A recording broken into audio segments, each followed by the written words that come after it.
So yeah, it's certainly a surprise because since the Duke has had to step back from public duties, Christmas really has been the one occasion where we usually see him in front of the cameras. I think it's always been a sign that for the family, he hasn't entirely been cast out into the cold.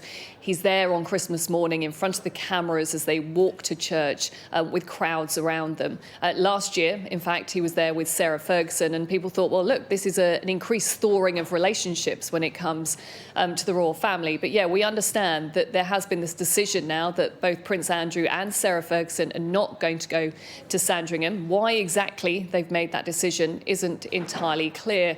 But of course, since Friday, this whole incident has been a huge embarrassment again to the royal family. I think on Friday, the excitement, the interest around this story really blew up because of Prince Andrew's involvement. Just to remind people, Yang Tengbo was described as a close confidant of Prince Andrew. He was barred from entering the UK, of course, over national security risks.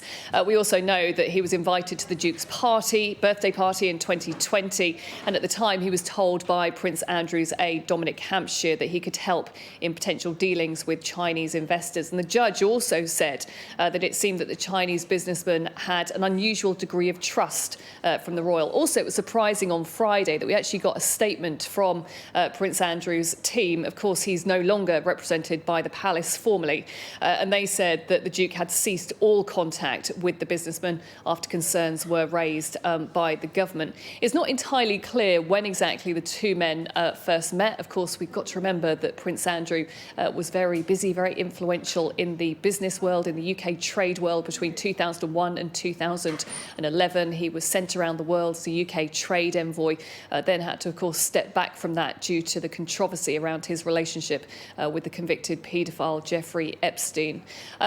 Just to say, though, this week there is due to be a family lunch at Buckingham Palace. They always have this Christmas lunch, which is hosted by the monarch.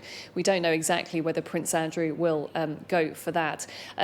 People have said to me, of course, that there is still this important family relationship between the two brothers, between Prince Andrew and his brother, now the king.